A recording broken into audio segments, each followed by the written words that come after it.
Quantas sessões clínicas são recomendadas para eu retratar um caso como esse daqui, ó, de um incisivo central superior, dente 21, com uma lesão grande associada, paciente com aumento de volume em fundo de sulco, tá? Sem um abscesso com aumento de volume extraoral, uma lesão já com caráter bem mais crônico, mas com esse aumento de volume localizado e muito sensível à palpação. Durante a intervenção já do retratamento, a remoção dessa gota percha, foi observado uma drenagem de uma coleção purulenta, de um exudato purulento. E aí, o profissional pode, né, ficar, pô, e aí, o que eu tenho que fazer agora? Qual medicação que eu tenho que usar? Por quanto tempo eu tenho que usar? Quantas sessões eu tenho que fazer? Vou falar para você, você pode fazer um caso desse em uma única sessão. Não precisa, não é medicação intracanal que vai resolver o seu problema aqui, ou melhor, do seu paciente aqui. Tá? O que a gente precisa para determinar então? Olha, é sessão única, são 2 sessões, são 5 sessões. Eu preciso finalizar o preparo dos canais, os procedimentos de modelagem e desinfecção desse canal, né? Um canal único aqui na verdade. Então, meu acesso enquanto endodontista, enquanto cirurgião dentista, e minha preocupação nessa hora, independente se amanhã ou depois esse caso vai precisar de uma complementação cirúrgica ou não, isso é outra história, é outro papo, são outras considerações. Primeiro passo aqui, sem sombra de dúvidas, é um retratamento não cirúrgico, ou seja, via canal, tá? E eu tenho que me concentrar na minha alçada ali, que é o que? Eu tenho acesso à parte intracanal, tá? Não é essa hora que eu vou me preocupar ali com região periapical, o corpo vai responder da melhor forma que ele puder, dentro do que eu oferecer ali de condições de limpeza e desinfecção, tá? Mas sempre atuando onde? Dentro do canal. Então não tem que ficar obcecado nessa hora, vou ter que colocar medicação XYZ, vou ter que jogar a medicação, não existe isso de jogar a medicação para fora do forame, tá? Aqui nessa situação não tem nenhuma recomendação a respeito disso. Então, se eu consigo completar minhas manobras de preparo, né, desobturação, repreparo desse conduto, um excelente protocolo de irrigação e depois, se esse canal secar, aí sim eu já realizar a obturação, perfeito. Esse é o meu objetivo. Conseguir realizar isso em uma única sessão? Show de bola, não tem perigo obturar nenhum. O pós-operatório do paciente ele não vai ser melhor ou pior aqui por conta da sua obturação se você tiver respeitado isso.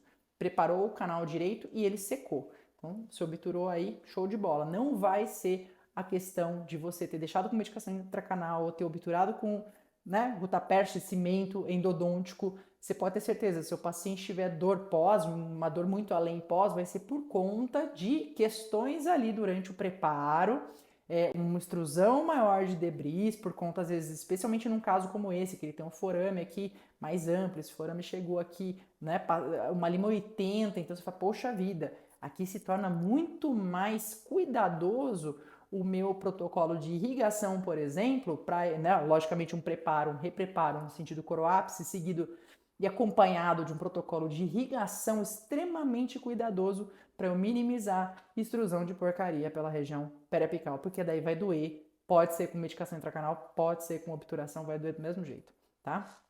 Da mesma forma, todo cuidado, se eu precisar de uma outra sessão para finalizar esse caso, o paciente vai estar bem também no pós-operatório, certo?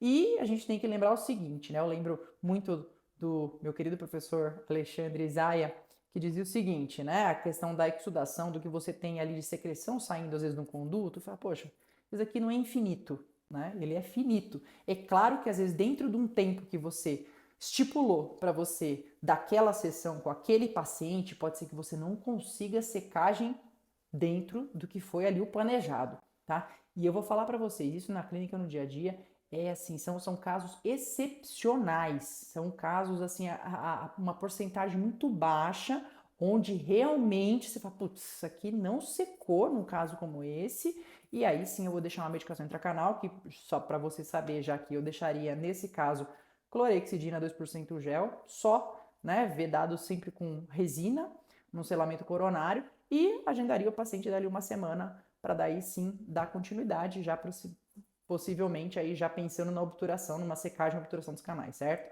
Mas nesse caso aqui especificamente, apesar de ter havido aquela drenagem de exudato purulento no começo, A secagem foi realizada assim na mesma sessão, canal extremamente seco, limpo, preparadíssimo, ou seja, melhor momento possível para você finalizar daí aquele caso, como foi feito aí.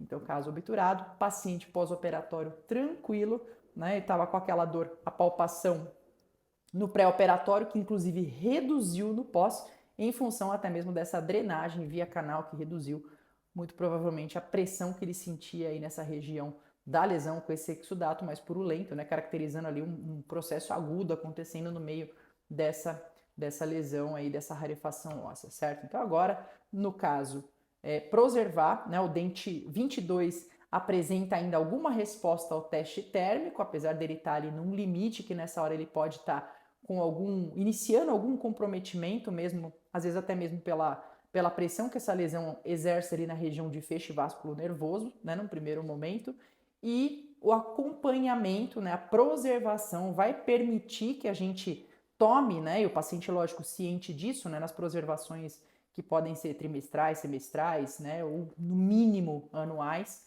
mas eu gosto sempre de fazer as intermediárias. O paciente já sabe que o que a gente vai prestar atenção agora, né, se está havendo algum reparo dessa lesão, ao mesmo tempo em que a gente vai monitorar essa resposta positiva que o dente 22 apresentou, e se em algum momento for, né, detectado, for realmente diagnosticado, né, de maneira conclusiva, uma necrose pulpar, e esse dente 22 estiver participando desse quadro todo, então vai ser realizado o tratamento endodôntico. Caso contrário, preservação e, poxa, Fernando, e será que uma lesão desse tamanho não é melhor operar logo? Pensa só, né? Eu já tive casos de lesões exatamente desse tamanho que tiveram reparo total simplesmente pela remoção da causa aí que estava totalmente intracanal, como também tive casos que no acompanhamento essa lesão reduziu bastante e o paciente acabou tendo que operar, e casos esses que coincidentemente estavam associados a situações onde havia uma fístula de longa duração, que a gente já conversou aqui em alguns momentos, podemos retomar o assunto, mas quando você tem uma fístula, o paciente fala, poxa, isso daí às vezes incha, às vezes desincha, vaza e não sei o que, e volta sempre, e você fala, eita caramba, pode estar infiltrando saliva e pode estar formando o que? Cálculo extraradicular na superfície apical externa ali daquela raiz. Então, nesses casos, né, como já é às vezes esperado, a lesão até pode reduzir um pouco de tamanho, mas dificilmente é o suficiente para zerar e pode ser necessária uma complementação cirúrgica, uma apsectomia, certo? Então, mas tudo isso, quem dirá pra gente é o tempo, não tem necessidade agora, a não ser que uma sintomatologia diferente aí, poxa, o paciente não resolve a sintomatologia dele nenhuma, ou ele começa a ter uma dor, ou piora, enfim, qualquer outra coisa que me diga que eu preciso antecipar essa complementação cirúrgica, beleza. Caso contrário, preservação, acompanhamento do reparo, e aí sim, em algum momento, se tiver que haver alguma intervenção, o paciente já está também, esse mesmo papo que eu estou tendo com vocês aqui, eu já tive, logicamente, adequando um pouquinho mais os termos aí para o paciente, para ele também estar consciente da necessidade, da importância dessa preservação e da possibilidade de precisar realizar algum outro procedimento nesse mesmo dente, tá ok? Então, para você, uma excelente semana, um grande abraço e a gente se vê amanhã.